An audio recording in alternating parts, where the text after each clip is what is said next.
குற்றவாளிகள் இந்த வழக்கில் இன்னும் கைது பண்ணவில்லை. கைது பண்ணல. கைது பண்ணாம தான் சார்ஜ் ஷீட் ஃபைல் பண்ணியிருக்காங்க. ஓகே. அப்புறம் பேசியிருக்காங்க, அதெல்லாம் அழிச்சிருக்காங்க. அதையும் கூட வாய்ஸ் டெஸ்ட் எடுத்து கம்பேர் பண்ணி பார்க்குறாங்க. புகார் கொடுத்தவங்களே பட்டியலின மக்கள், அந்த பட்டியலின மக்களுக்கு மேலேயே சார்ஜ் ஷீட் போட்டிருக்கீங்களே, இப்போ புகார் கொடுத்து எங்கள் மேலேயே வழக்கு போடுறதா?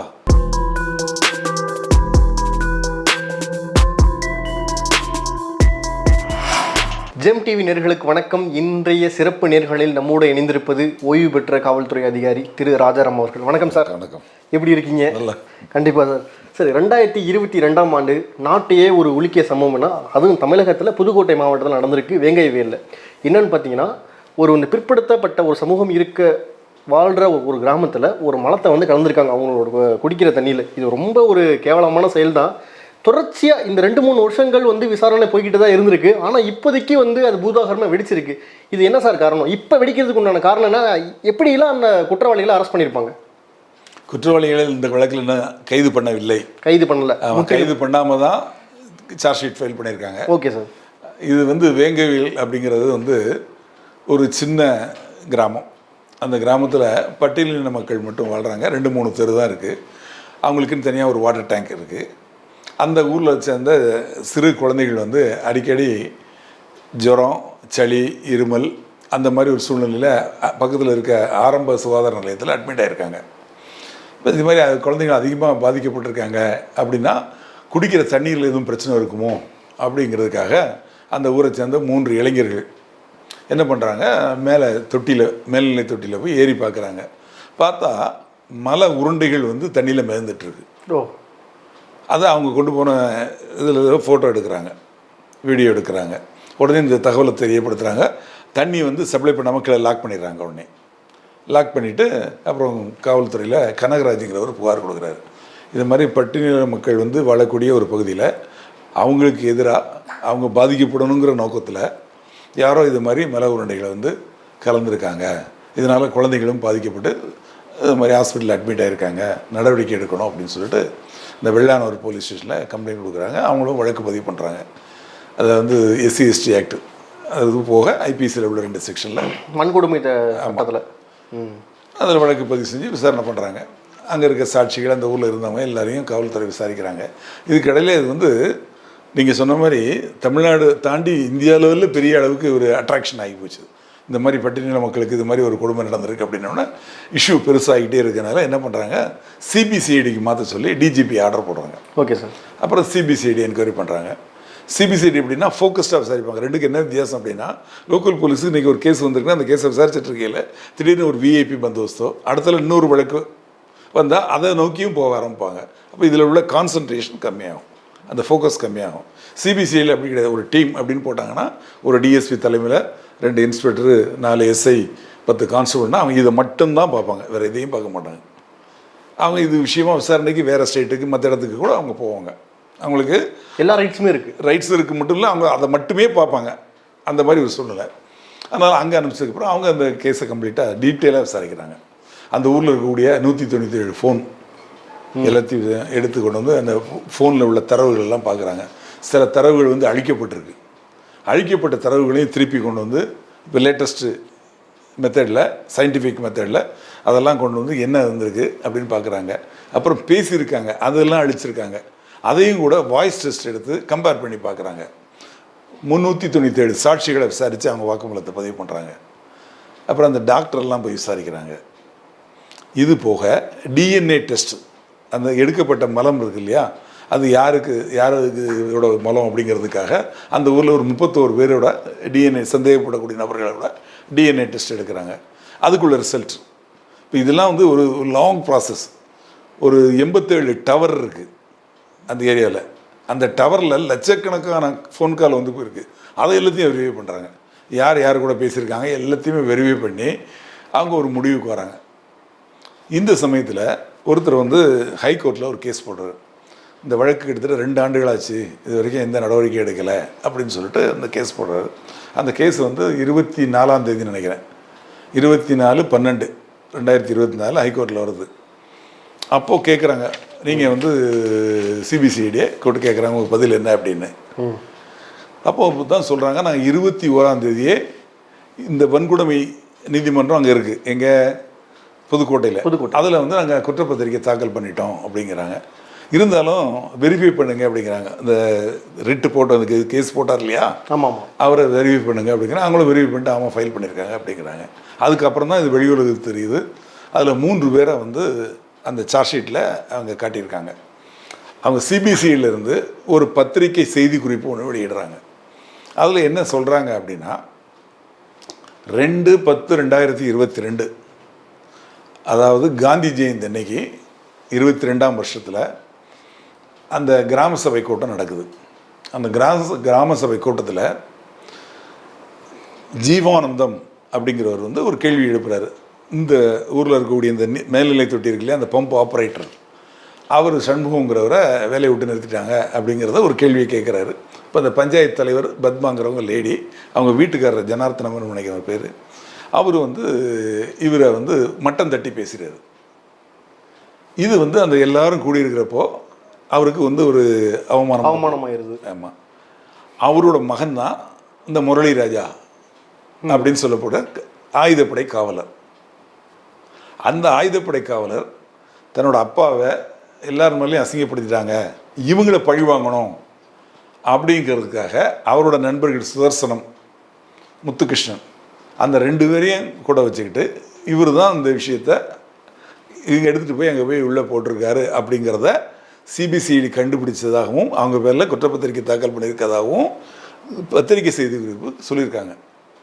அஃபிஷியலாகவே வந்து கொடுத்துருக்காங்க. சிபிசிஐடியிலேருந்து ப்ரெஸ்ஸுக்கு வந்து அஃபிஷியலாகவே கொடுத்துட்டாங்க இந்த 3 பேர் தான். ஆமாம், சிபிசிஐடிலேருந்து கிளியராக கொடுத்துட்டாங்க. கொடுத்ததுக்கப்புறம் ஹைகோர்ட்டில் என்ன சொல்லிட்டாங்க, இப்போ வந்து நீதிமன்றத்தில் வந்து அவங்க வந்து குற்றப்பத்திரிக்கை தாக்கல் பண்ணியிருக்காங்க, நீ அந்த நீதிமன்றத்தில் போய் உங்களுக்கு ஏதாவது குறைகள் இருந்தால் நீங்கள் இது பண்ணுங்க அப்படிங்கிறாங்க. இதில் என்ன ஆச்சுன்னா, இந்த சந்தர்ப்பத்தில் சில கட்சிகள் புகார் கொடுத்தவங்க, அந்த ஊரை சேர்ந்தவங்களும் சிலர் புகார் கொடுத்தவங்களே பட்டியலின மக்கள், அந்த பட்டியலின மக்களுக்கு மேலேயே சார்ஜ் ஷீட் போட்டிருக்கீங்களே, இப்போ புகார் கொடுத்து எங்கள் மேலேயே வழக்கு போடுறதா அப்படிங்கிற மாதிரி ஒரு சின்ன போராட்டம்.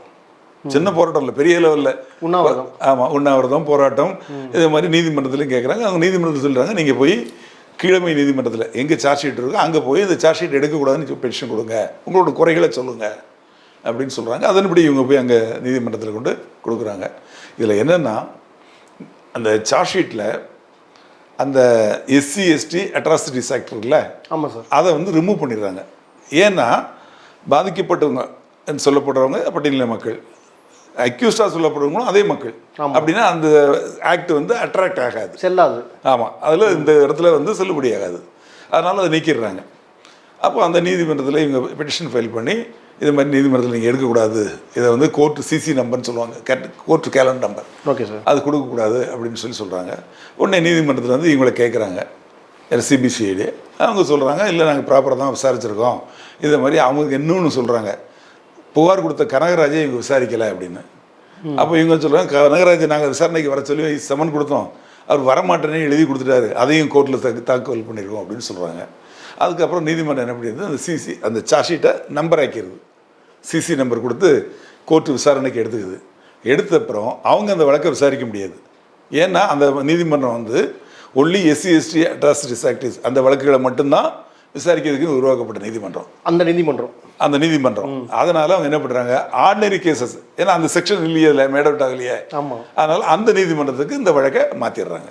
ஓகே சார், இப்போ அந்த நீதிமன்றத்துக்கு இந்த வழக்கு போயிருக்கு. இப்போ அந்த நீதிமன்றத்துலேருந்து இவங்களை குற்றஞ்சாட்டப்படுறவங்கள வர சொல்லுவாங்க, சம்மன் கொடுத்து வர சொல்லுவாங்க. இவங்க வந்து ஆஜரானா அதுக்கப்புறம் விசாரணை தொடரும். கண்டிப்பாக சார். சார், இப்போ இந்த 3 பேர் மேலே வந்து குற்றங்கள் வந்து நிரூபிக்கப்பட்டால் எந்த மாதிரி சார் வந்து இவங்களுக்கு தண்டனைகள் இருக்கும்? இப்போ எஸ்சி எஸ்டி அட்ராசிட்டிஸ் ஆக்ட் இல்லை. ஆமாம் சார், மற்ற 2 செக்ஷன் தான் வந்து, அதாவது ஐபிசி செக்ஷன் வந்து இப்போ பிஎன்எஸ் ஆக்ட்னு மாற்றிட்டாங்க. ஆமாம், ஆனால் பெரிய அளவில் வந்து பெரிய தண்டனைகள் கிடைக்கிறதுக்கு வாய்ப்பு இல்லை.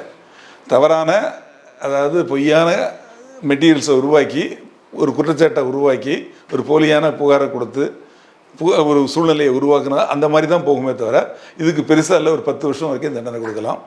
ஆனால் எனக்கு தெரிஞ்ச அளவில் இது வந்து இப்போ இந்த நடக்கக்கூடிய நீதிமன்றத்துக்கு, ஆர்டினரி கேசஸ் நடக்கக்கூடிய நீதிமன்றத்துக்கு சாதாரணமாக மேஜிஸ்ட்ரேட் கோர்ட்டில் வந்து 3 இயர்ஸ் தண்டனை கொடுக்கக்கூடிய வழக்குகளை தான் விசாரிக்க முடியும். இதுக்கும் பெயில் வந்து கட்டுப்படுமா சார்? இதுக்கும் பெயில் வந்து கட்டுப்படுமா? ஆமாம், பெயில் உண்டு. பெயில் எல்லாத்து கேஸுக்கும், கொலை கேஸுக்கே பெயில் இருக்க, இதுக்கு என்ன இருக்குது? ரெண்டாவது இவங்களை அரெஸ்டே பண்ணலையே. விசாரணை மட்டும் தான். ஆமாம், இல்லை விசாரணை பண்ணி இவங்களை அப்ஸ்காண்டிங்கில் சார்ஜ் ஷீட் போட்டிருக்காங்க. இப்போ நீதிமன்றம் என்ன பண்ணும், இவங்களுக்கு சம்மன் அனுப்புவாங்க. சம்மன் வாங்கிட்டு இவங்க வந்து ஆஜராகிட்டாங்கன்னா அப்புறம் கேஸ் நடக்குங்க, அந்த காப்பீஸ் கொடுப்பாங்க. இப்போ அந்த கேஸு எந்த நீதிமன்றத்துக்கு போயிருக்கு அப்படிங்கிறத பொறுத்து தான் இருக்குது. சாதாரண நீதிமன்றத்துக்கு தான் போயிருக்கு அப்படிங்கிறாங்க. அப்போ வந்து இந்த வழக்குகளில் வந்து ஒரு பெரிய அளவு தண்டனை கிடைக்கிறதுக்கு வாய்ப்பு இல்லை அப்படின்னு தெரிய வருது.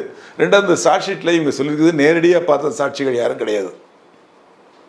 இவங்க மேலே ஏறினாங்க, இவங்க தான் போனாங்க, இவங்க தான் போட்டாங்கன்னு பார்த்ததுக்கு நேரடி சாட்சிகள் கிடையாது. சாட்சிகள் இல்லைங்கிறதுனால இது வந்து இல்லை, அந்த சாட்சிகள் வந்து எல்லாமே சயின்டிஃபிக் எவிடன்ஸ்.